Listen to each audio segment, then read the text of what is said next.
My name is Brad Bird. I am from Canada. I live in the province of British Columbia on the west coast, and I'm 55 years old. I'm here in Ukraine because I'm a journalist. I'm here in Ukraine because of the war in the east. My goal is to try to report on what is happening in the eastern part of this country. I've been in Ukraine now for about 2 weeks, Konstantin, and I am impressed by the people, the spirit of the people, the generosity of the people, and the welcoming of the people of Ukraine to me. My impressions there are many. First of all, I am impressed by the local people who are volunteering their time to bring food, clothing, and other materials to the war zone in Ukraine. There are soldiers there who depend on these people, these volunteers who risk life and limb to bring these materials to the war zone. Another quick story. We came to a checkpoint and one of the soldiers who was talking to Sergei in the window said, "Ah, you are volunteers, good. Do you have any warm clothes?" And Sergei said, "Yes, I can get you some." "Oh, good."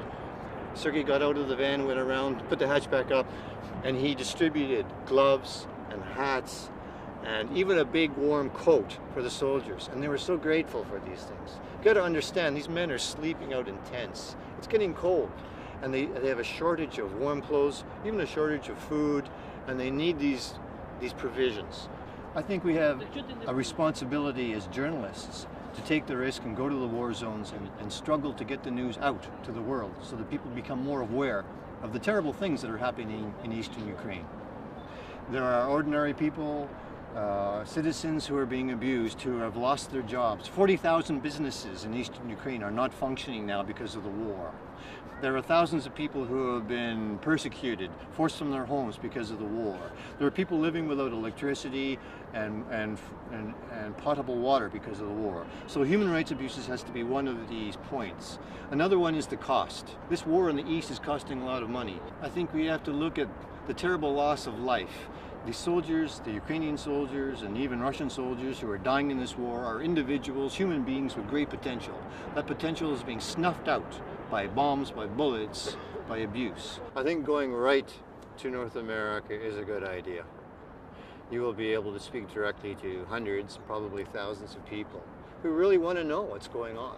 People in Canada need to appreciate that we live in a peaceful land, free from human rights abuses, free from the cost of war. But we also have responsibility to help our fellow people across the world. And Canadians, I think, have a responsibility to help Ukraine come to a peaceful resolution with Russia. We have a responsibility to share our skills and our technical people with Ukraine to help build a stronger country. So in Canada, I would say we have a responsibility to Ukrainians.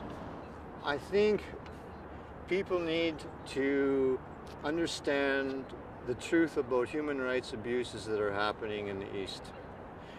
People like you and myself, like the people seeing this television show, are losing their homes, they're losing their jobs, they're being beaten up, they're being persecuted because of their religious beliefs, they're being persecuted if they are pro-Ukrainian, and this is a terrible experience for thousands upon thousands of individuals.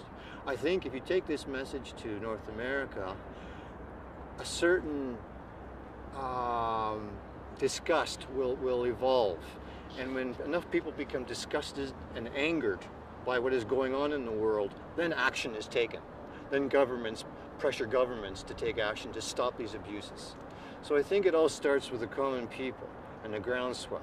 And the message has to be, wake up people, this is what's going on. Your neighbors in Ukraine are suffering.